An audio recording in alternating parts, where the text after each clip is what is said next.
Unpackvians. It's Polly, and Zoe. I feel like you hesitated for a minute there. I did. Is that my name? Did I do it okay? I think so.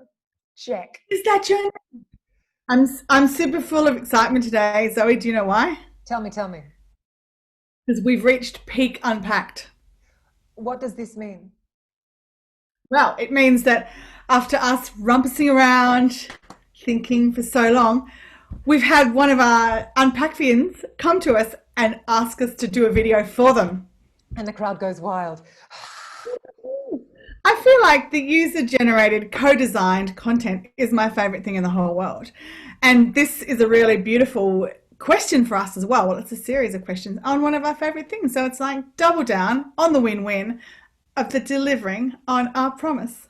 I'm loving the rap factor. Okay, so what are we talking about today? So, OG.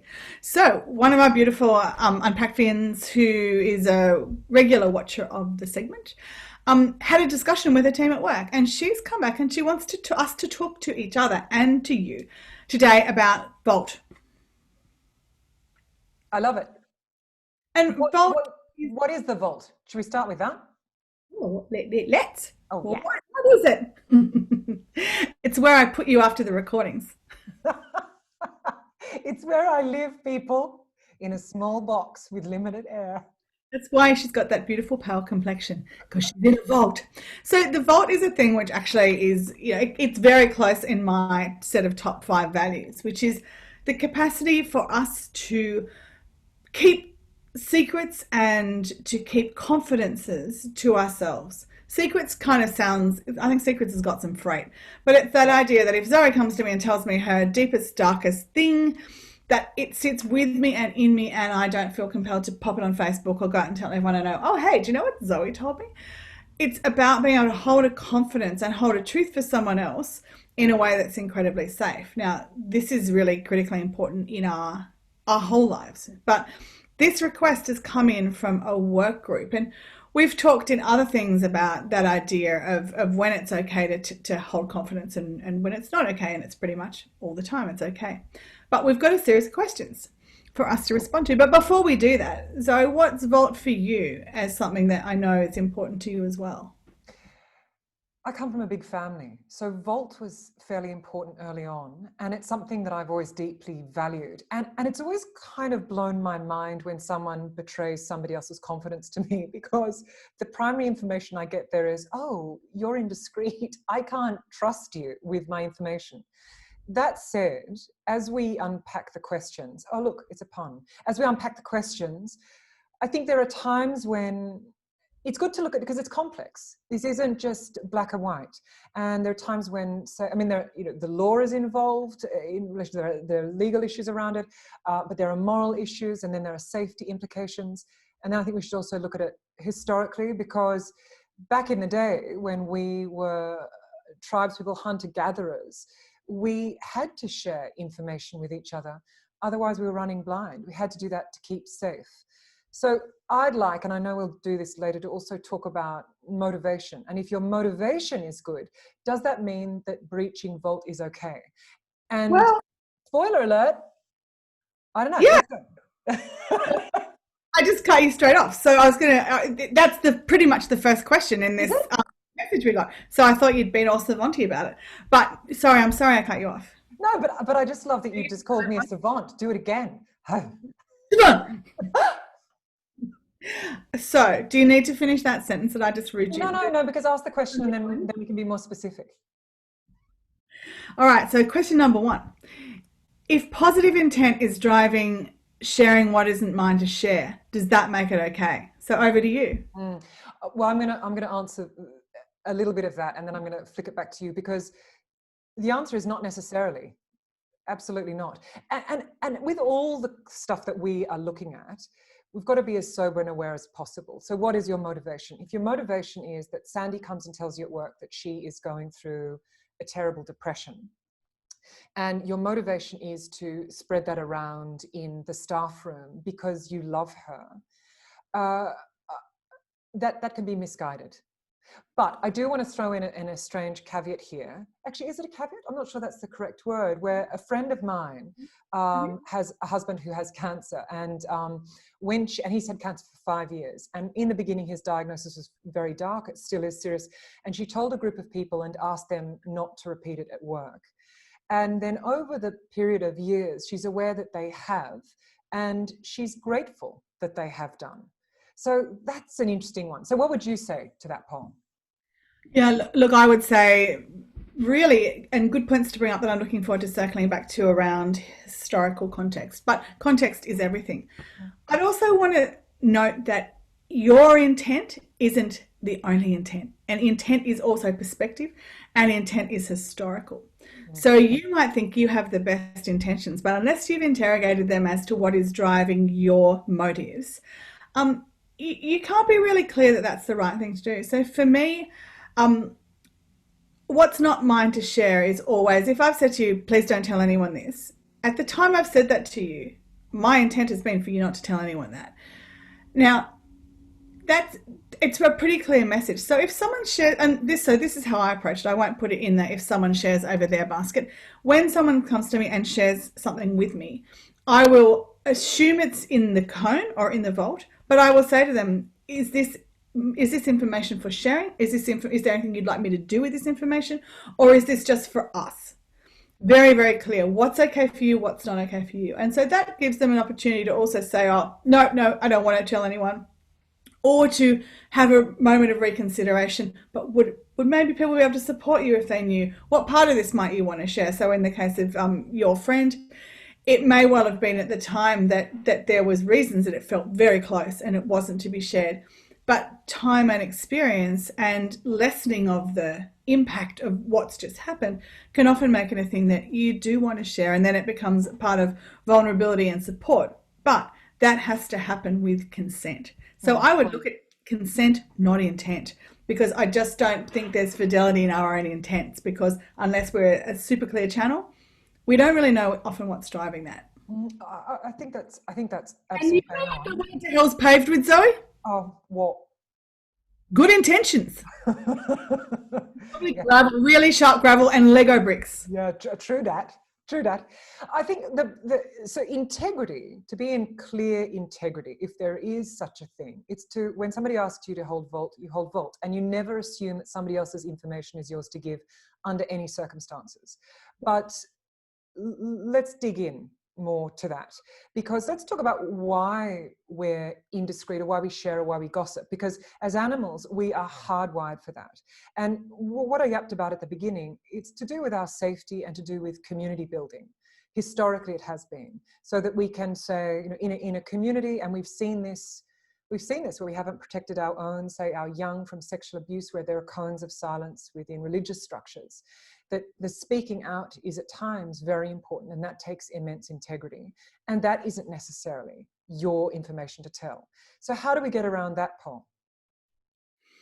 I was thinking about animals. We're just having a little break. You just And more particularly, I was thinking about that it's actually not an animal act; it's a human act. Because I don't think I've ever seen like some dogs hang out and one of them going, "Oh, did you see where they weed? Like seriously, they weed over there. Like tell everyone." can I interrupt? Forgive me interrupting you. But please do. But yes, they don't talk gossip, but they do give information about what's going on. They do. They up on their guidelines. They go, look, Jimmy's been eaten by, or about to be eaten by, certain animals. So there is that through line, yeah.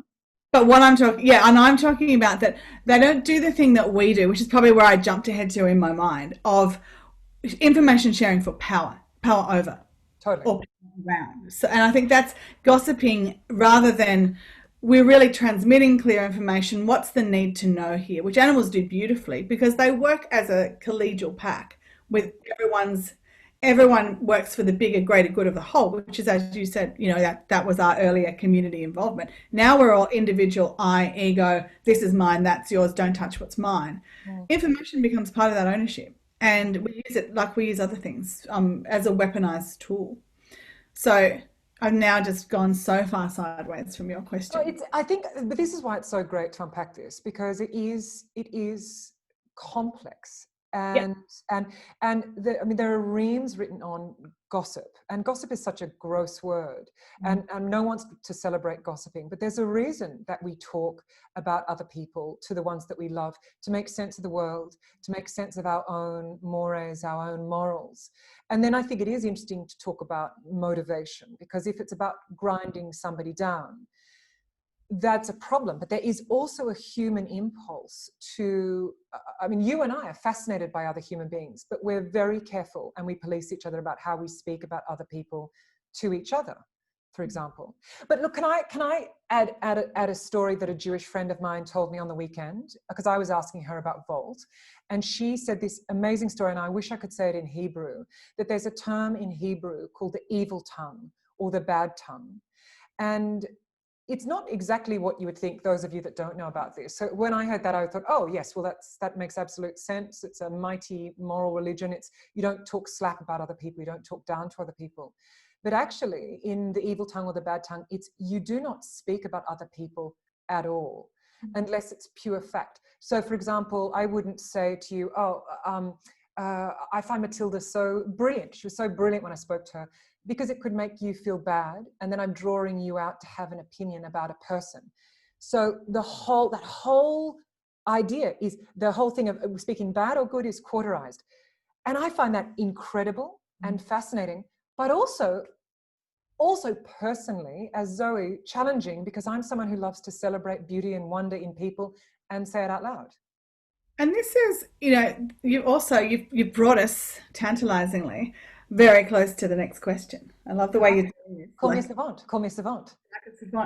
That also makes me think about that stuff in a book that I've been banging on about enormously lately, Gay and Katie Hendricks' Conscious Loving, where one of the pillars of their work, which is all around being in non-codependent relationships, is around the idea of telling the microscopic truth. I think I've mentioned it before. We've certainly been writing about it in our book that we're writing. Oh, quick plug there. Which is the idea that the microscopic truth is the truth that only is able to be spoken in fact. So if I say something like, oh, you really made me feel bad when you said that thing to me earlier.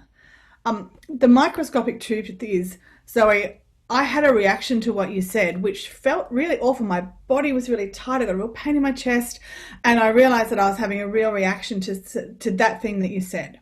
So it's not your fault. It's my fault. So I think we can use that in relation to the evil tongue, because I actually really subscribe to that. Not necessarily I try and practice it. I don't always get there, but the idea that really, if you really can't talk about people unless they're in the room with you.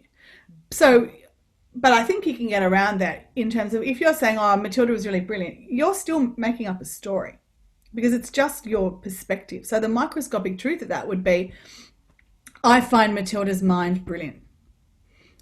So then it's like, it's totally you owning that. Now, maybe that's not within the doctrine, in the pure doctrine, but it's also that sort of idea that it's everything is, you're really clearly owning the filter that it's coming from. That person isn't brilliant. It's your experience of them that is. But that may or may not be helpful or useful. I think it's both. I'm just wondering, I'm thinking about the denuding of language, the poetry of it, and the joy of it. So what I find challenging about that is, and look, I haven't spoken to, and my buddy is going to put me in touch with a rabbi to talk about and learn about this idea properly. So I'm going to step away from that idea because I don't understand it enough, other than to question from my own little soldered on perspective, which is that one of the greatest pleasures in my life is talking about the successes and the dimensions and the experiences of people I love with other people that love them. And that feels nourishing and celebratory and hopeful. And I remember my mother always used to say, when the balloon rises for one, it rises for all. And there's the language component of that for me, where I might say, hey, Polly had this beautiful achievement happen. I might say it to my partner, and then we both get to celebrate that. And there's the updraft for everyone. Yeah, I think there's lots to be interrogated in that. And, in the context of the teaching that particular that Jewish teaching came from, it would be really worth looking at what the context of that was too. Yeah. There's absolutely. Well, I actually. Oh God, I've interrupted you again. Sorry, go ahead. No. There's some incredible teachings in in that religion. I find it really fascinating and language rich. It's quite beautiful. So when I asked about that, the next bit that I know, which is a great explanation for this rule, is when you have, say, Orthodox communities that are living tight in their community. If you pass on information, then everybody's going to know it. Everybody knows what you're doing. So it's about protecting the community so that traffic doesn't go around and it goes crazy, which makes absolute sense. Yeah. It does. So, question number 2, which really speaks to where you were at before, which is debriefing. I mean, these questions are also in a really work context. Is debriefing after a meeting conversation with another colleague breaking the vault? And I think this is really interesting because, often one of the ways that we do make sense of things is by being able to share. And it's also one of the ways that we can get perspective, we can release a traumatic experience. So how does that work in the vault from your perspective? Well, can you go first? Because I know you have a slightly different opinion to mine, and I'm interested to hear. I know. Who'd have thunk it? Oh, I think it's just frozen.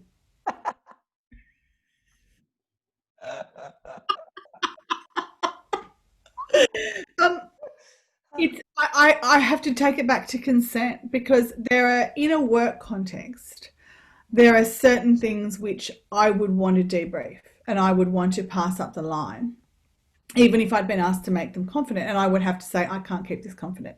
And they would be where someone was in danger of harming themselves, where, like a doctor, where abuse of a child was an issue or was a state, anything which was illegal, or potentially where there had been a significant and serious policy breach. So if someone had come to me and said that they had been being harassed by someone in the workplace, I would be wanting to then follow protocol with that person as to how to deal with harassment and bullying. So even if they didn't want to, because that is outside of what the very clear policy protocols are. And in some organisations, this is much more, it's not much more important, but it's much more clearly written than others.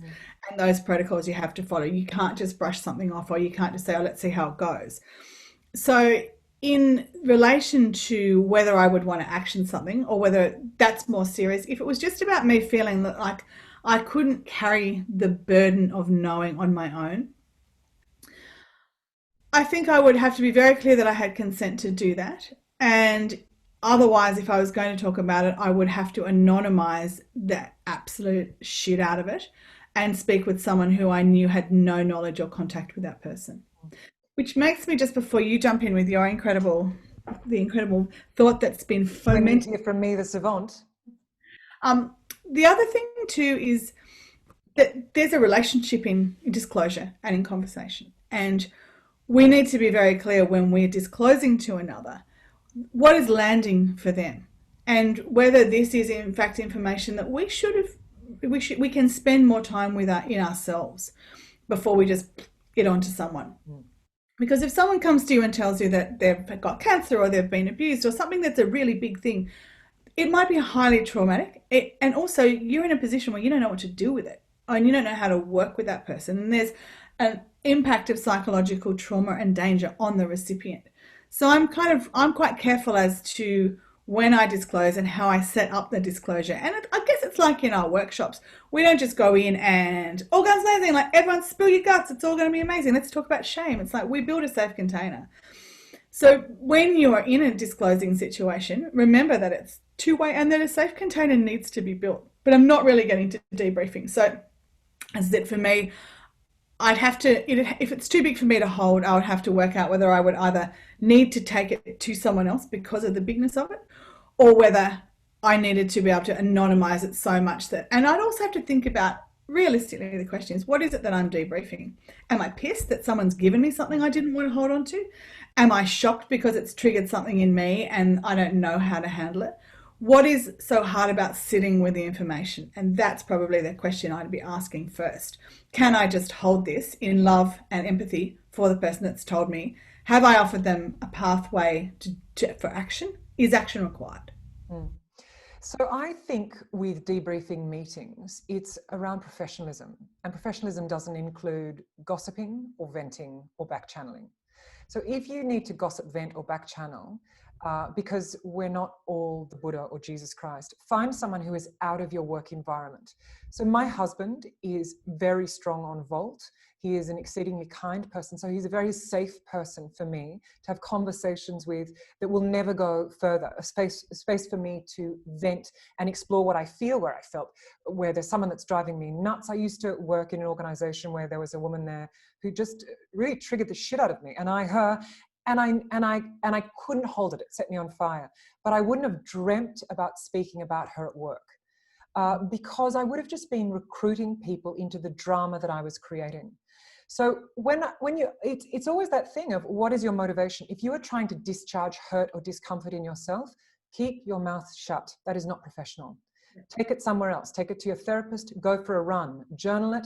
Find someone safe who is not related to that person. It's not fair to also triangulate them with another friend. I don't think that's okay either. But absolutely, to unpack a meeting in a respectful, professional way. What was your experience that happened in that meeting? I'm not sure I understood what I was being asked to do. Is this the overarching thing that we need to achieve from here? And then just be mindful that if it becomes a mudslinging exercise, someone is being thrown under the bus, the classic thing you can say is, to neutralize that, and Polly and I have talked about that before, is if somebody's slamming off, say, Cindy, the quickest way to shut it down is, oh, that's not my experience of Cindy. I haven't experienced that.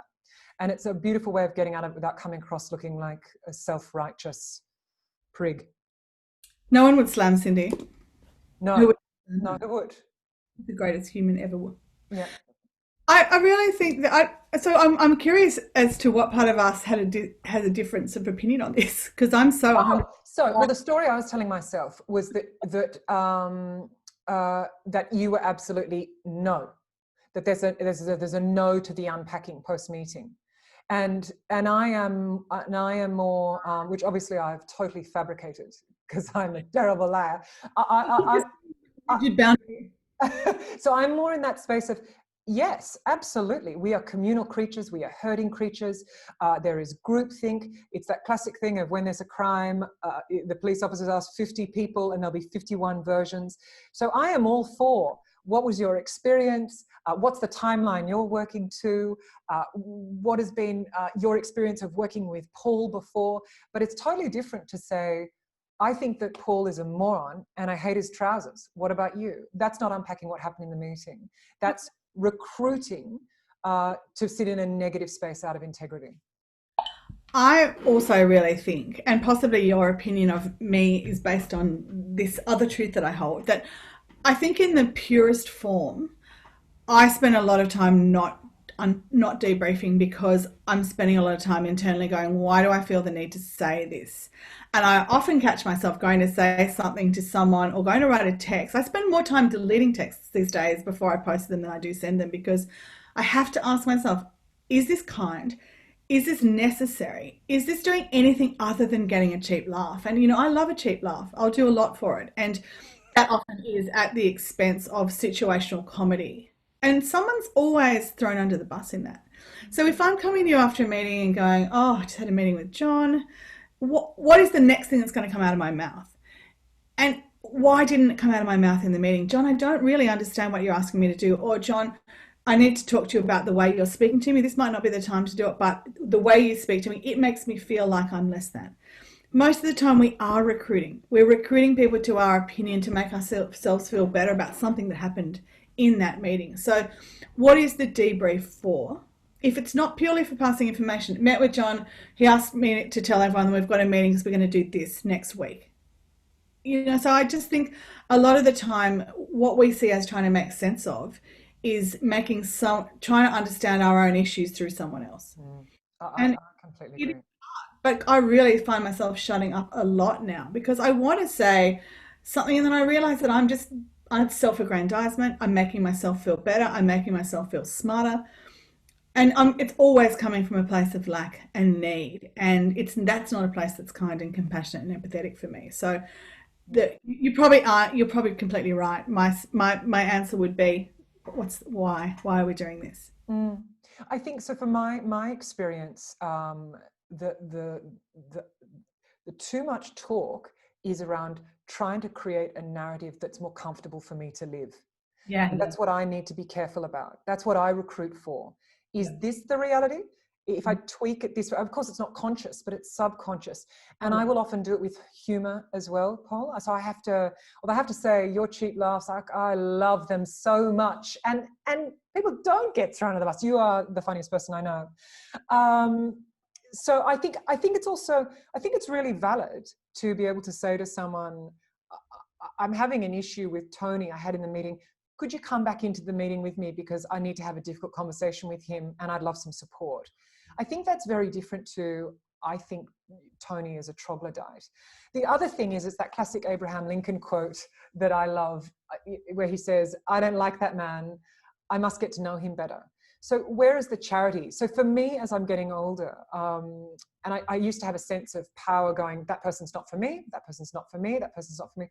And actually going, now, what's happening there? Why are you being triggered, Zoe, by that person? Find their humanity. So instead of complaining about people, and that shit is addictive and contagious. You are just breeding negativity.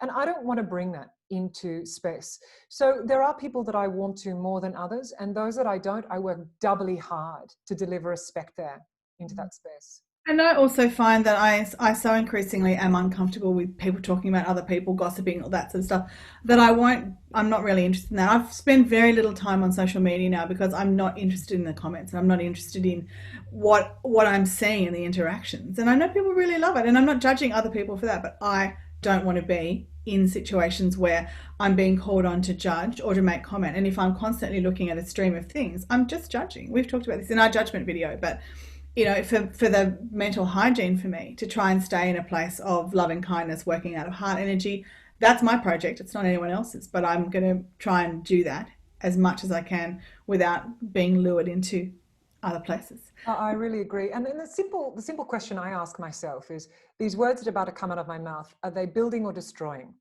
Yeah. And there's the discipline. And then actually I can do the analysis later. And usually if I'm in destruction mode, it's because, as we talked about before, that lack, I'm in scarcity or lack of some kind, or I'm tired or haven't eaten well enough. And so I can work it back there and find out where it came, but I can stop myself in the moment by going, am I building or destroying? In the words of a gangster rapper, Oh, I've got 99 problems and they're all mine. And yeah. question number 3, Zoe. If we give someone the heads up that a colleague is having a rough trot, but don't give specifics, does that violate the vault? Yes or no? Yes, it does. Unless they've said to you, it's okay. Yeah, it's really, and I get torn, Natalie Imbruglia, about this style. I really do, because the impulse in me, because I'm a good person and I want to be a good person, and my identity is tied up in being a good person. And I have fixing tendencies and the patterns of my childhood. My impulse is, if I pass on this information, that person will be safer. And I have done that in my life, and it's not the outcome that happens. It's never the outcome that happens. And I'm not talking about a child in danger. I'm not talking about a colleague who's been beaten at home. I'm not talking about things like that. If I pass on the information, if I do that, then what I'm doing on some level is saying, I'm in the know. I'm a chosen special person. You're not in the know. But look at me being the gatekeeper. Look at me taking care of this person. It is not my right to say. You can deliver that information in ways that don't breach integrity, which is that if you see someone monstering the person that's going through a hard time, you can be more vigilant about standing in their defense. But it is not, in my opinion, it is not okay. That is a complete breach of vault. You, Polly-san? This comes from our animal origins. And what this is that person's in danger. They're in danger. I might be in danger. Holy shit, I'm in danger. You're going to be in danger, and you're going to be in danger. And I need to tell everyone, and we need to get the fuck out of here, or the flock out of here. And, we still behave like this. Like, the reason that we don't sit and hold people's truth like this is that our innate animal instinct is we need to go straight into fight, flight, or freeze when we hear someone else being in trouble. So we have to really work through our the human part of our brains to say, I'm not in danger. This person's just here, and I need to just be present to them and to their stuff. So we're not, as you say, we're not giving anyone the heads up. The question always is, Do you think you would be more supported if we shared this? Are there other people that need to know this so we can get you back at work or we can support you? Recruit us directly, and if someone says, no, I'm just going to do this on my own. Now, if you've watched our vulnerability video, then you'll know that vulnerability is a team sport, and often doing things on our own is the way we feel we have to do it because we're frightened or we're ashamed or whatever is happening in our emotions.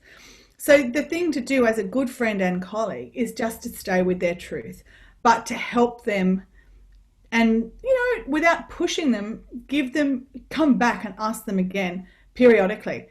Can I help? Are there other people you want involved in this? Do you want to come and see a therapist with me? Do you want to come to yoga with me? Can I do stuff? Just being there is enough. And lots of no's is fine because you're signaling that you're there and you care. And you're not trying to fix them. You're just trying to support them. But no. And I think it is often, it's unconsciously, it is about information as power. It's a hierarchy of knowing. And that doesn't really serve anyone. But of course, the context is if there is danger, really clear and present danger that needs to be taken up a line or escalated somewhere, then you say to that person, I'm really worried about you and I am going to have to take these action steps. So you're not doing it behind their back. Absolutely. And I think, and I've had to do this before, where I've had to say to someone, I can't hold this on my own for you. And that's a good boundary. Yeah. So what are we going to do? Because I can't hold this alone. I'm reminded when you were talking then, I was reminded of that woman that was in one of our facilitation rooms last year. And she had that dawning moment where she realized that she was funneling information from the team to her boss to foster closeness with her boss and love with her boss. And she was saying that when we'd done the workshop, she was saying that she realized she had to stop that, but she felt sad that she was going to miss that intimacy. And I think about her honesty and her bravery, that there's a real truth in that, isn't it? That when we go to our boss, we go to another colleague with information, we're binding ourselves together, but at what cost? And I think this is where it comes, go back and watch our values episode. It comes back to, what are your values? And are you living inside your values when you're choosing your intimacy and your connection with one person on the bones of another? And no is the answer. And actually, I think we've all had that experience where we've shared information about someone and then walked away from that conversation and just felt gross and disgusting. And we've sold ourselves out at that moment. I always feel like I've really let myself down when I've done that. That's the thing after the dinner party that used to make me go, well, one of the things, there are quite a few things, but maybe go, oh God, did I? Yeah. And for me, that's always about ego and probably too much wine. That woman was lovely. I mean, I think she really, again, this is the great beauty of when we're in groups together, whether it's on Zoom or whether we're in rooms together, that the sharing is the door opener for everyone. There was a number of people in that room that were like, oh, yes, that's happened to me. I did that too. That sense that we can kind of learn in that environment. That was a really big one because I think we all do it at various times in our careers and in our lives to foster intimacy. And, so the question there for reflection is, where am I getting my intimacy from? What am I looking for outside of me that I'm not meeting that need inside me? And again, like all of this is really great. If you give yourself the challenge of the quarantine of talking about someone else. No, I'm not saying that we're gossiping or anything, but just talking about someone else and look for what else we have in conversation. It's really interesting. And you need to dig deep into your repertoire because so much of what we do. I think that's excellent. And for me, the rule is, would I say this with them sitting here at the table too? And if I would, great. Except with another caveat, I've managed to get that word in twice, unless I haven't said it to them already. So say, for example, if it's a perception of something that they would be absolutely fine to hear, but it's still personal, I don't go lobbing that around before I've discussed it with them either. Yeah. We have one more question and it's a biggish one. Are you ready? I'm ready. All right. If multiple people confide in me about similar problems they're having with a colleague and none of them feel comfortable to have the conversation directly, what do I do with this information? It mightn't be mine to share, but is it best for the organisation for this issue or this behaviour to remain unaddressed? That's a big one, and it's a common one. We often get this question, don't we? We do. You go, because you've experienced this at work, haven't you? I feel like I'm having to do all the questions today. Oh, that's because you're so good. That's because you're so clever. Is that a story you're telling yourself, or is that literally what's happening? Literally what's and the story I'm telling myself is that you're getting around that by flattery and having. You're on to me. I think this is common in workplaces, and we always get this coming up when we do the difficult conversations workshops because we're really frightened to often talk to the problematic person because we don't want to have a situation, we don't like conflict, we don't want stuff to escalate. And it's much easier to do that recruiting, to have everyone kind of like, talking in the background about that person. Um, from a management perspective, I'll talk about from a peer-based perspective and from a management perspective. From a peer-based perspective, if we go back to the beginning of this reason for this whole vault thing, we've got to get braver about having difficult conversations with everyone. And a difficult conversation, it's probably even a misnomer because it's really just a truthful conversation, or it's a curious conversation.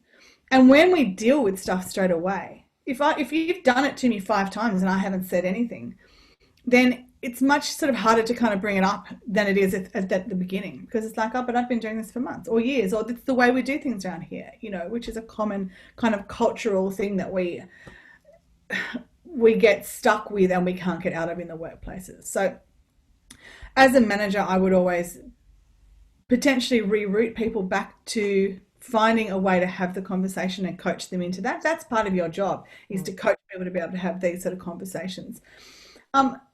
But also, I think as a manager, if I'm having to deal with that when it's at the really pointy end and when there is cultural issues happening and when there are also potentially productivity issues happening because of that, then that's the place where the manager goes in and is the protection. So it's a very fine line. You don't want to ever say to someone, everyone's told me this about you, because that's a really shocking thing. The bigger issue is also when, as a manager, you haven't experienced it directly and you've only got people's word for it. My line is much more to get people to have the conversation with that individual first, or to witness it myself, so then I can genuinely say, I saw this happening, I had this experience of this with you, I believe others have as well, and this is what we need to have a discussion about. So I think that the first port of call is, why aren't people feeling in a workplace they're empowered to ask someone a question about their behaviour, and how do we get a workplace that's more honest? And sometimes you can do it in ways like, okay, so rather than dealing with the thing that people are complaining about, let's have a values workshop. Let's talk, let's allow ourselves as a group to air some things and then use that as the place for us to be able to work things through. And sometimes that will shift the situation because that person may just have not been seen and heard.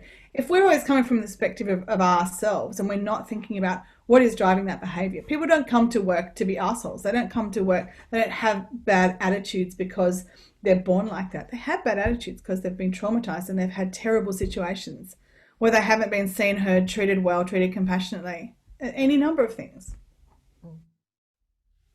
I completely agree with that. I think that's a very whole answer. And it's the reason it's such a big question, and you've answered this, is because there's a real cultural problem there.